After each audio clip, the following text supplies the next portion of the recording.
தேவனுக்கும் ஊழியக்காரனுடைய குடும்பத்துக்கும் நான் முதலாக நன்றி செலுத்துகிறேன்.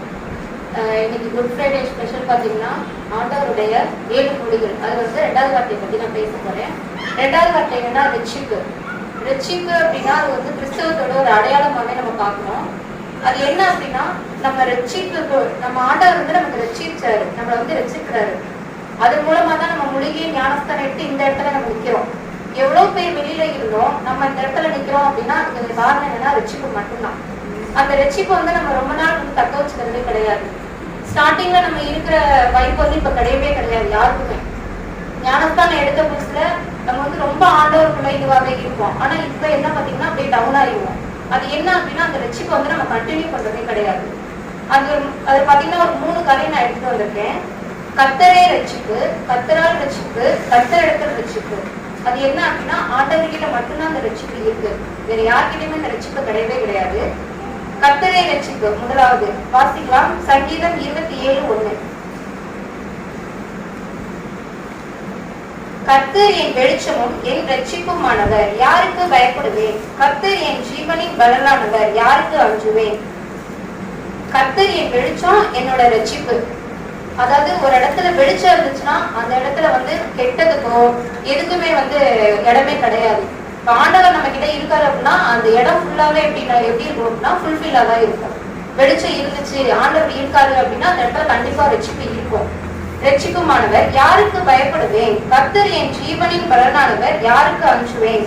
அந்த இடத்துல வெளிச்சம் இருந்துச்சுன்னா கண்டிப்பா ரட்சிப்பு இருக்கும். ரட்சிப்பு இருந்துச்சு அப்படின்னா யாருக்கு நம்ம பயப்பட வேண்டிய அவசியமும் கிடையாது, அஞ்ச வேண்டிய அவசியமும் கிடையாது. ஆண்டவர் நம்ம கிட்ட இருக்காரு அப்படின்னா எந்த ஒரு காரியத்தையுமே நம்ம என்ன பண்ணலாம், தைரியமா பண்ணலாம். அதுக்கு முதலாவது என்னன்னா ஆண்டவருக்குள்ள நம்ம இருக்கணும். ஆண்டவருக்குள்ள நம்ம இருக்கோம் அப்படின்றது எப்படி தெரியும்? மற்றவங்களுக்கு நம்ம வந்து முன்மாதிரியா இருக்கணும். ஒரு பைபிள் வாசிக்கிறோம், ஒரு பிரேயர் பண்றோம், அதுல மட்டும் நம்ம ஆண்டவருக்கு முன்மாதிரியா இருக்க முடியாது. ஒரு சபைக்கு வர்றோம், எல்லா காரியத்துல நம்ம என்ன பண்ணணும், பங்கெடுத்து நம்ம வந்து நடத்தணும். அதுல மட்டும்தான் நம்ம முன்மாதிரியா இருக்க முடியும். 2வது பாயிண்ட், 2வதுன்னா யோனா 2:9. அது என்ன சொல்றாங்கன்னா ரட்சிப்பு கர்த்தருடையது, துதியின் சத்தத்தோட பலியிடுவேன், பொருத்தனையை செலுத்துவேன். ரட்சிப்பு யாரோடது? கர்த்தருடையது. கண்டிப்பா கர்த்தருடையதுதான். நம்ம துதியின் சத்தத்தோட பலி செலுத்தினாலும் சரி, பொருத்தனை செலுத்தினாலும் சரி, என்ன பண்ணாலும் சரி, என்னது ரட்சிப்பு வந்து கர்த்தருடையதுதான். ஆண்டவர் நமக்கு ரட்சிப்பு கொடுக்கணும் அப்படின்னு நினைச்சுன்னா அதை யாராலும் என்ன பண்ண முடியாது, தடுக்கவே முடியாது. நம்ம ஆண்டவருக்கு வந்து ரட்சிப்பு கொடுக்கும்போது உண்மையா இருக்கணும். நம்ம உண்மையா இருந்தோம், முன்மாதிரியா இருந்தோம் அப்படின்னா கண்டிப்பா நம்ம ஆண்டவருக்குள்ள இருக்கோம் அப்படின்னு அர்த்தம். 2வது பாயிண்ட் என்னன்னா கர்த்தரால் ரட்சிப்பு. வாசிக்கலாம். அப்போஸ்தலர் 4:12. அவராலே அன்றி வேறொருவராலும் ரட்சிப்பு இல்லை. அவராலே அன்றி வேறொருவராலும் ரட்சிப்பு இல்லை. அவர் மட்டும்தான் ரட்சிப்பு. அவர்கிட்ட மட்டும்தான் அந்த ரட்சிப்பு இருக்கு. வேற நம்ம யாரையுமே தேடி போக வேணாம். இப்போ ஒரு இடத்துல வந்து ஒருத்தவங்களை பார்க்க போறோம், அவர்கிட்ட போனா அந்த காரியம் கண்டிப்பா நடக்கும்பா அப்படின்னு நம்ம நினைக்கிறோம். அது கிடையவே கிடையாது. நீங்க போறதுக்கு ஒரு 5 நிமிஷத்துக்கு முன்னாடி 10 நிமிஷத்துக்கு முன்னாடி முழங்கால் போட்டு ஜெபம் பண்ணுங்களேன். அவங்க கிட்ட என்ன பண்ணுவாரு, ஆண்டவர் வந்து அவங்க மூலமா நம்ம கிட்ட பேசுவாரு. உன் பிள்ளை அந்த இடத்துல வர்றான், அந்த காரியம் நமக்கு சக்சஸ்ஃபுல் ஆகணும் அப்படின்றது ஆண்டவர் நம்ம கிட்ட வந்து பேசுவாரு. கண்டிப்பா நம்ம ப்ரேயர் பண்ணிட்டு போனோம் அப்படின்னா அந்த காரியம் கண்டிப்பா நடக்கும். நம்ம நினைக்கிறோம் அவர்கிட்ட போய் பார்த்தா நடக்கும், கிடையவே கிடையாது. ஆண்டவர் தான் என்ன பண்றாரு, அந்த இடத்துல பேசுறாரு. அதை நம்ம தெரிஞ்சுக்க மாட்டேங்கிறோம். அவரை போய் பார்க்கணும், இவரை போய் பார்க்கணும். நீ ஃபாஸ்டிங் போட்டு ப்ரேயர் பண்ணனா கண்டிப்பா அந்த காரியம் நடக்கும். அவங்க வந்து உலகத்தாளுங்க நம்ம நம்ப வேண்டிய அவசியமே கிடையாது. ஆண்டவரை நம்ம வந்து நம்பணும். ஆண்டவருக்குள்ள நம்ம இருக்கணும்னா கண்டிப்பா எல்லா காரியமுமே நடக்கும். ஏசாயா 43:11 நானே கர்த்தர், என்னை இல்லாமல் வேறு ரட்சகர் உனக்கு இல்லவே இல்லை அப்படின்னு சொல்லியிருக்காரு. அவர் மட்டும்தான் கர்த்தர். அவர் இல்லாம வேற யாருமே நமக்கு கிடையவே கிடையாது. அது ஒரு பாயிண்ட் போதும் நம்ம எல்லாத்துக்குமே. வேற நம்ம கொலாப்ஸ் பண்ணி எதுவுமே தேவையே கிடையாது. அவர் மட்டும் நமக்கு போதும். அவர் மட்டும்தான் ரட்சகர். நீ என்ன பண்ணாலும் பாவம் செஞ்சாலும் சரி, நீ இது என்னடா இப்ப வாழ்க்கை, இது வேணவே வேணாம், இந்த வாழ்க்கையே வேணாம், நம்ம திரும்பி போயிடுவோம், அந்த ஆண்டவருக்குள்ள இருக்கோம், நம்ம என்ன நன்மையை நம்ம பெற்றுட்டோம் அப்படின்னு சொல்லிட்டு நம்ம வாழ்க்கையை வெறுத்து போக நினைச்சாலும் சரி, ஆண்டவர் வந்து உன் தாயின் கருவில இருந்து நான் உன்னை தெரிஞ்சு வச்சிருக்கேன்னு சொல்லியிருக்கூடாது. உன்னை உள்ள கையில வரைஞ்சு வச்சிருக்கேன்னு சொல்லியிருக்காரு. அதுக்கு அடையாளமா நம்ம எங்க போனாலும் எங்க சுத்தினாலும் எங்க சுத்தி வரணும், கடைசியில நம்ம ஆண்டவர் கிட்டதான் வரணும்.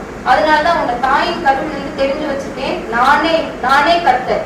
நீ எங்க போனாலும் நான் தான் உன் கர்த்தரு. நீ என்ன பண்ணாலும் நீ என்கிட்டதான் வந்தாகணும். அதுதான் அதோட அர்த்தமே.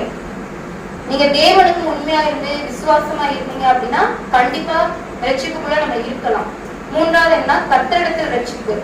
கர்த்தரிடத்துக்கு தான் ரட்சிப்பு இருக்கு கண்டிப்பா. அது வந்து நம்ம யாருக்குமே தெரியவே தெரியாது.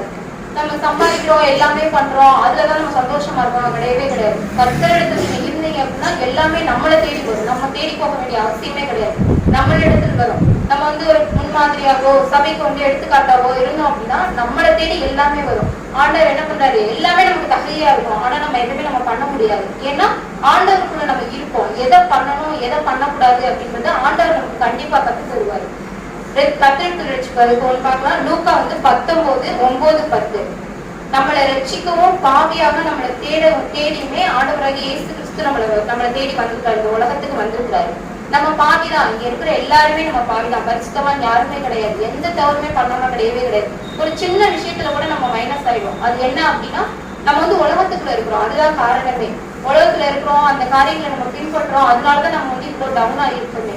அந்த காரியத்துல நம்ம இருக்கும் போது ஆண்டவருக்குள்ள இருந்தோம் அப்படின்னா, ஏதாவது ஒரு விஷயத்துல ஜெபம் பண்ணோம்னா நம்ம ஆண்டவர் உணர்த்துவாரு, நீ வந்து உலகத்தான் கிடையாது, நீ வந்து என்னோட பிள்ளை, நீ இந்த காரியத்தை பண்ணு, இந்த காரியத்தை பண்ணாத அப்படின்னு சொல்லிட்டு ஆண்டவர் நம்ம உணர்த்துறாரு பார்த்தீங்களா. அதுதான் ஆண்டவர் நம்ம கிட்ட பேசுறதுக்கான ஒரு இது. நம்பிக்கை, விசுவாசம், உறுதியா இருக்கணும். என்னன்னா ரட்சிப்பு வந்துட்டு எல்லாருக்கிட்டையுமே இருக்கு, நம்ம ரட்சிப்பு இருக்க போய் தான் இங்க இருக்கோம். அதுல வந்து நம்ம உறுதியா இருக்கணும், கடைசி வரை நம்ம வந்து உறுதியா இருக்கணும். இந்த காரியத்துக்காக நான் ஜெபம் பண்ணிருக்கேன், அது நடக்கும் அப்படின்னு சொல்லிட்டு உறுதியா இருக்கணும். அதை வந்து இன்னொருத்தவங்க கிட்ட நம்ம சொல்லணும், நான் இதுக்காக ஜெபம் பண்ணிருக்கேன், கண்டிப்பா இந்த காரியம் எனக்கு நடக்கும், நீங்களும் அதே மாதிரி பண்ணுங்களேன் அப்படின்னு சொல்லி நம்ம சொன்னோம் அப்படின்னா கண்டிப்பா இது எல்லாமே சக்சஸ்ஃபுல் ஆகும். கர்த்தரே ஃபர்ஸ்ட் பாயிண்ட் வந்து கர்த்தரே ரட்சிப்பு, அவர் மட்டும்தான் ரட்சிப்பு, அவரை வந்து வேற யாருமே கிடையாது. கர்த்தர் ரெண்டாவது வந்து கர்த்தரால் ரட்சிப்பு, அவரால்தான் ரட்சிப்பே நமக்கு வந்திருக்கு, வேற யாருமே கிடையாது. அவர்கிட்டதான் ரட்சிப்பு இருக்கு. கர்த்தரிடத்தில் ரட்சிப்பு, அவர்கிட்ட மட்டும்தான் ரட்சிப்பு இருக்கு. தேவையில்லாம நம்ம எந்த காரியத்தை பத்தி யோசிக்கவும் கூடாது, பயப்படவும் கூடாது. அவர்கிட்டதான் ரட்சிப்பு இருக்கு. அவரை ரொம்ப நம்ம கெட்டியமா பிடிச்சுக்கிட்டோம் அப்படின்னா எந்த ஒரு காரியமே நம்மளை தேடி வரும், எல்லா காரியமுமே நம்மளை தேடி வரும். இந்த வாய்ப்பு கொடுத்த போதகருக்கும் குடும்பத்திற்கும் நன்றி.